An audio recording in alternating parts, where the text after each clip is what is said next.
Hi everybody, in this week's video, I'm gonna be talking to Noel Deeb. She owns L Bread in Old Louisville, just right down the street from us. She bakes a ton of sourdough and some other things. She is gonna bring her starter and some fresh milled flour that she uses in her shop to FirstBuild. And we're gonna talk bread and how she does things. And also after she leaves, I'm gonna take her starter and the flour she gives us, and we're gonna see how it turns out in the Sourdough Sidekick. I'm here with Noel Deeb, a local baker just right down the street in Old Louisville. I guess, Noel, if you don't mind, would you introduce yourself? So my name's Noel, obviously. I started L Bread Shop about 7 years ago, and we specialize in stone ground, whole grain sourdough breads and treats. We're located in Old Louisville, right up the street.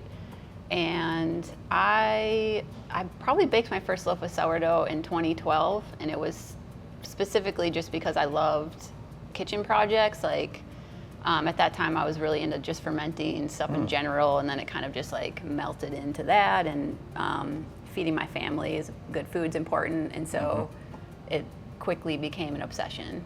Now, like me, did you go through a few hockey puck loaves of bread that were like really dense and short, or did you? I never had like the super flat, like you see, you know, really gummy, like basically gross looking stuff. But like looking back on it, it was pretty decent in the beginning. Wow. And I don't know if that's just because I had a lot of experience in the kitchen already, Okay. or just maybe beginner's luck. Okay. I don't know. So your starter is 7 years old, is that right, approximately? Yeah, you know, have had a starter since 2012, but I think at one point between then and now it did die. Okay. So yeah, we'll say it's 7 years old. Okay. How many loaves of sourdough do you bake a week? During the busy time of the years, it can be up to like 150. Wow. Okay. And then the slow season, usually about 60 or so. Okay. So yeah, it's quite a bit. I mean, I started out doing like 8 to 12 a week, and that's Okay. because I was working in like a normal home oven. Noel has brought some flour with us, and if you don't mind, tell us what you've got and kind of what your setup is and what Yeah. this is all about. So I get all of my flour and grains from Janie's Mill. They're in Central Illinois, and they are an organic family farm. They have a stone mill on site, so they grow and mill there. I also have my own mill, so I mill about 30% probably of what I use in-house. So it's like, you know, it's very fresh, it's very alive. Like, I think flour is not like a food that people think about when they think like, oh, like I want to eat fresh veggies and like grass-fed meat and like the freshest, best possible version of these things. I think flour is coming into that space, which is great. When I started L Bread, I knew that I wanted to mill at some point. So the mill was actually the first like piece of equipment that I kind of saved up for. Okay. Then I made the switch entirely to stone mill grain about 6 years ago. Okay. And I mean, I love it. It is more tricky to work with for sure. There's like a learning curve, and I'm still like figuring it out some days. Any tips? I know we've got a lot of aspiring sourdough bakers that watch our content. Any kind of tips? Are there any big, I don't know, something that you think would help somebody that's beginning or like trying to get into the hobby and they want to have success, you know, kind of early on? Yeah, that's a good question. There's a lot of noise right now on the internet. Like, it's good. When I started, there was like just hardly anybody talking about sourdough. And I actually remember thinking like, I had like specific questions, and I'd be like, I can't find the answer to this anywhere. And now it's like the complete opposite, where it's like everyone is talking about it. And so I think, first of all, is just like find your person online who you like, look at their baked goods and you're like, I love how that looks. Like, just try to block out some of the noise, because it can become so overwhelming because everyone has their own opinions on it. So the Sourdough Sidekick is something we've been developing. We, at FirstBuild, we listen for challenges. We look for needs in the community. And what we found is that the actual routine for very busy people of feeding and caring for the starter was a reason that some people don't get into the hobby. So the way we see it is, if we can kind of take away that pain point, we get more people into the space making healthy bread for their families. What are your thoughts? I mean, you do this kind of full time. But in terms of, feeding the starter at a schedule so that you don't have to do it, what do you think about that? This, like, at first I was like, I don't know, for me, maybe not, but like awesome for like people starting out. But then the more I thought about it, I was like, actually, like I'm not great at being consistent with my starter, so like it would probably be pretty awesome. I think it's great. It definitely is filling a gap that, like, I mean, there's nothing else like out there like that. And like I said previously too, so many people are afraid of literally just like taking care of a starter, Right. but they want to do it. They want to try. Mm-hmm. Would you like to cut into the bread? Yes, I will.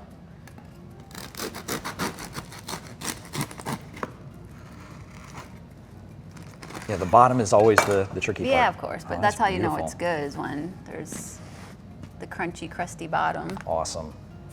Okay, and then so remind me the flour that's in this. So this is 90% of a high extraction bread flour, which is this. This is a typical recipe for kind of my standard loaf. And then it's 10% of a hard red wheat that I mill myself. Okay. Yeah. Nice. Yep. Okay. And then so you've done this is the crumb shot here. How do you break it down further from here? Do you just cut? Oh, I mean, I would turn it on its side. Okay. Just Yeah, to keep don't- the air I mean, out, if you basically. do this way, unless it's like a day old, it's just gonna squish, because it's still Yeah, still warm still in warm. there. So I yeah. see. So then you cut this way. Yeah. So then you just cut slices like this. Why have I never tried that? Why have you never tried that? I do everything the hardest way possible. Can you show me how you would do it? This is hilarious. I see my family doing this This squish way, is and I'm hilarious. just like, Yes, "Oh, I you go this guys." way, and then what's crazy about that is I'll do that, and I'm trying to not cut my fingers off. Yeah, of course. And then once I've done that, I stand them all up and cut them this way in half. Oh my goodness. You also, This if is you're doing amazing. this- This right here is the best tip of the day. Okay. Well, Noel, thank you so much for coming by. We are going to put your contact information, your Instagram and all that in the description below, so be sure to check that out. If you are in the Louisville area, I would highly recommend you buy a loaf from Noel here. This is really good, and I know you make a lot of stuff, cookies and other things too. But contact information below. Thank you so much. You're welcome. Thanks for And having me. L Bread Shop, go check it out. So yesterday, Noelle was here and she gave us some of her starter that she uses in her bakery, which I've split off. So I've kind of fed some. I'm gonna let that sit to the side, and the rest I'm gonna put in the Sidekick.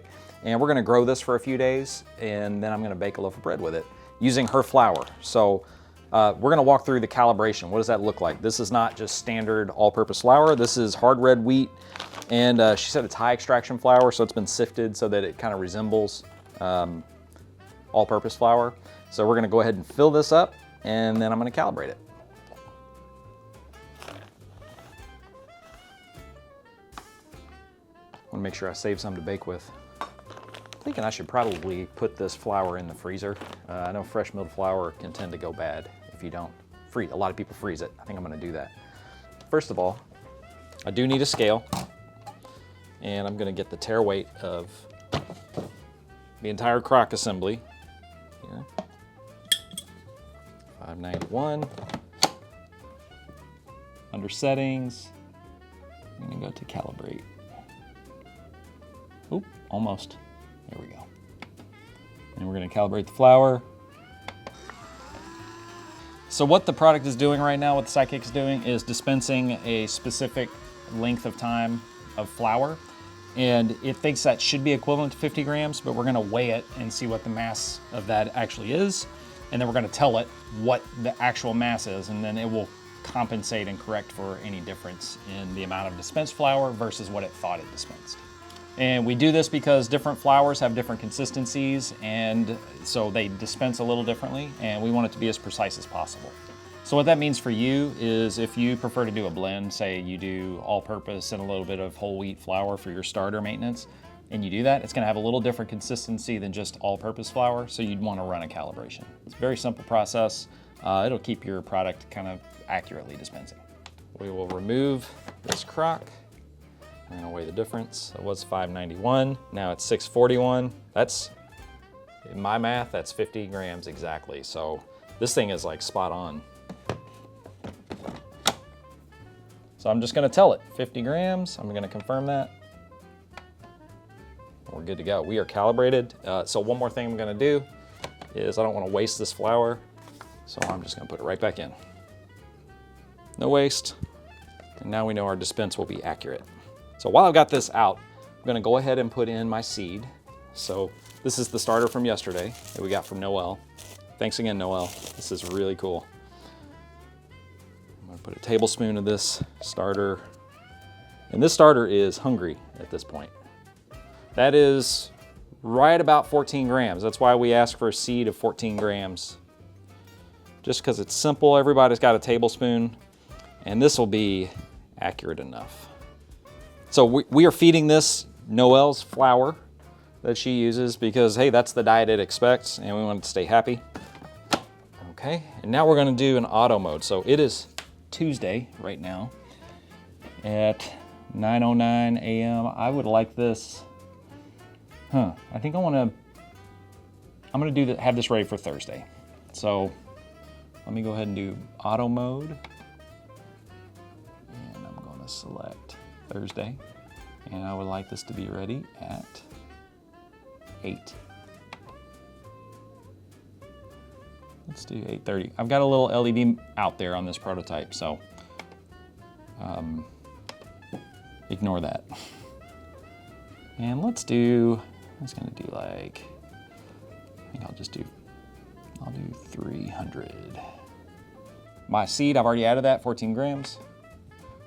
I have filled up my water, filled up my flour, so I'm gonna click through these 2 reminders.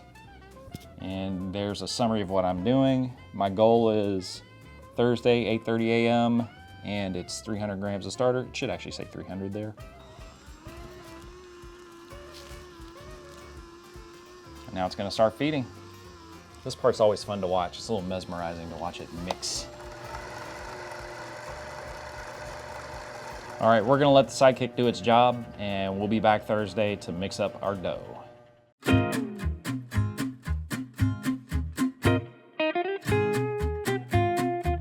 We grew that over the last 2 days I grew 300 grams. I didn't know exactly how much I wanted, but here's the recipe that she told me she generally follows. I'm going to attempt to reproduce this. What is missing is her process. She's got so much experience and I have very little in comparison. So I'm gonna just do it the way that I think it should be done, and we'll see if we get the same results, same flavor. So let's get into it. I am gonna start with, so I'm doing 500 grams total of flour. I'm just gonna do 1 boule of sourdough. Of that 500 grams, I want 90% of that to be this hard red that she gets milled from her mill, which is in Illinois, which is regional to us. So we're gonna do 450 grams. Let me tear that. 450 grams of this. I'm guessing there's like 600 grams in here. But I am a perfectionist, so I'm gonna try to hit it right on the nose if I can. 450. 50 grams of rye. So this is fresh milled whole bono. No idea. Let me say that again. Whole bono rye that she milled just right over there in Old Louisville. So I'm gonna put 50 grams of this in there. I've actually never used rye flour, especially not fresh milled rye. So I'm really excited to see how this tastes. So I'm gonna take this up now to 500 grams, top it off. Come on. Yes, 500. Now what I'm gonna do is add 83%. So let me explain this really quick. Flour is always your 100%. Like that is the ratio that you base everything else against, or the amount that you base all your ratios against. 100% flour, so that's 500 grams. 83% of that 500 grams is 415 grams of water. So this is 83% hydration. Let me add 415 grams. I've hit tear, so I'm at 0.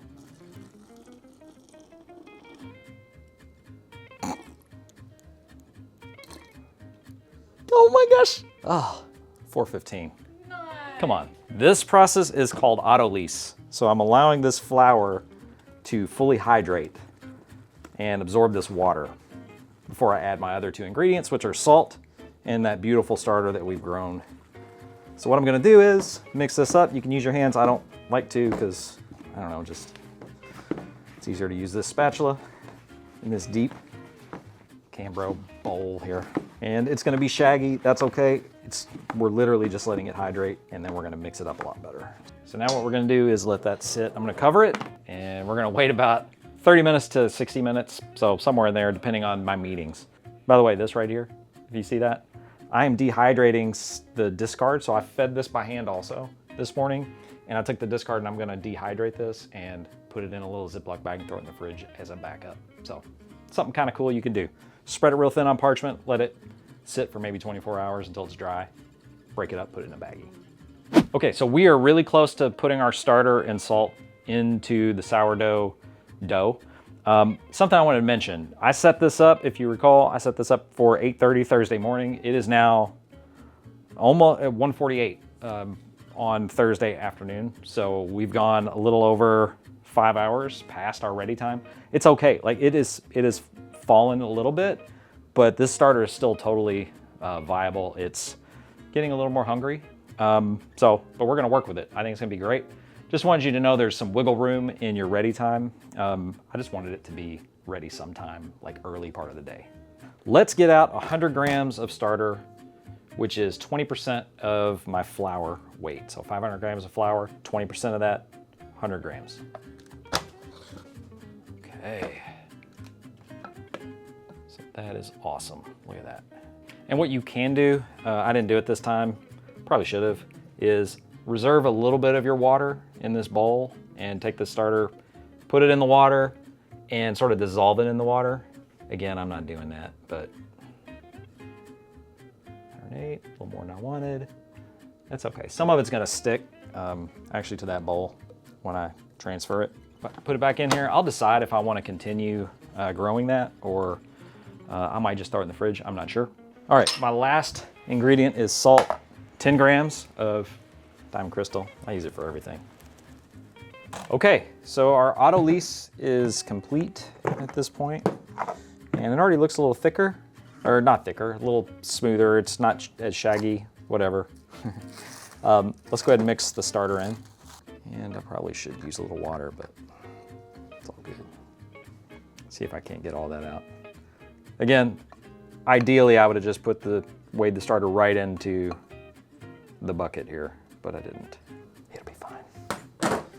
Okay, my 10 grams of salt, and just wash my hands. So I'm gonna take all this, and this is where I'm gonna go ahead and get messy and just mix it in. And I'm trying to really kind of intersperse the starter through my dough. So I'm squeezing it between my fingers, everything. I'm trying to get it all put together.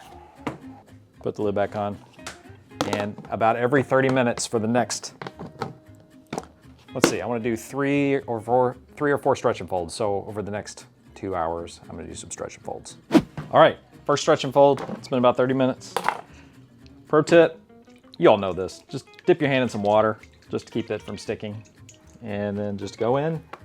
And I do 4. We're trying to build some gluten structure here. Just kind of pick it, lift it, and then stretch it and fold it back on itself. That's called stretch and fold, our 4th one. So it should start to, after a few of these, kind of come together and be a little more elastic and supple. And then I'll get kind of gentler too, because I don't want to like deflate all those CO2 bubbles that we're building up. We want to keep them. So I'm gonna do that a few more times. We just want to show you we do have some little fermentation action happening here. So, hey, that's great. It's a little bit, not a lot. So this, again, this is my 4th one. I've done a few of these, 2 of these off camera. So just, I've been doing them. But you can see how supple the dough is now. And I'm gonna be kind of gentle with it. Stretchy. It's got a little bit of tension, which is what I want. I'm trying to build gluten structure.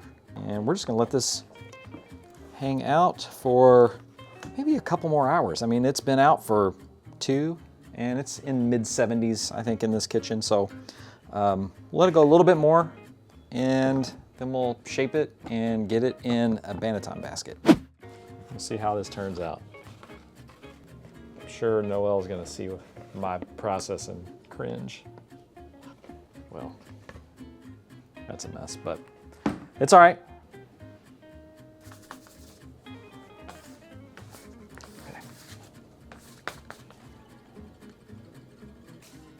Just trying to loosely get it to the right shape, minus that mass I just added to the top.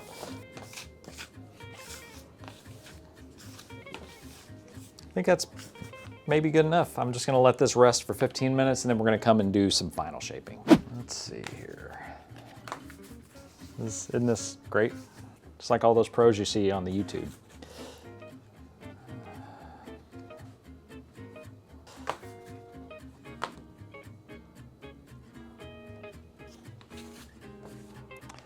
I'm not panicked.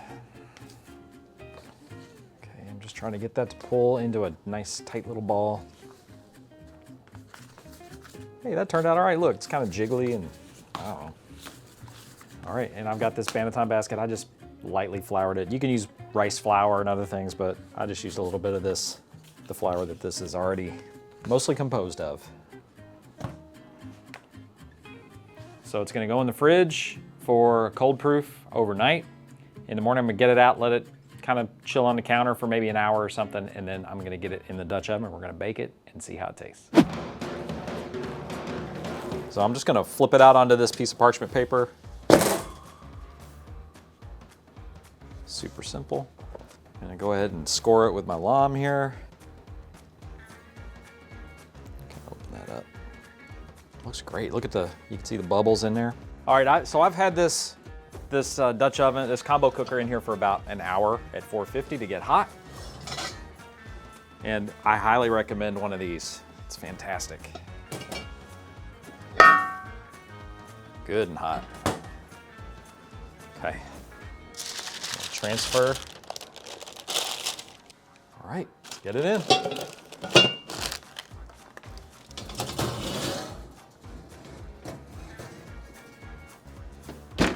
"30 minutes, we're gonna take the lid off and then we'll let it finish for another 15 to 20. How this bread sprung in the oven. Looks really good. Hey, I'm really happy with that so far from what I can see. We're gonna let this finish up for, I don't know, based on that color, I'm thinking maybe 15 more minutes and then we'll pull it out and let it cool.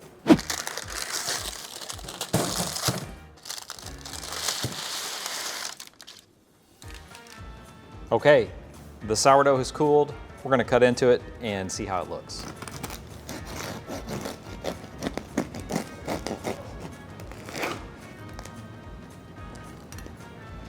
So now I'm gonna go with the obvious tip that I should have known all along, which I'm gonna slice it this way.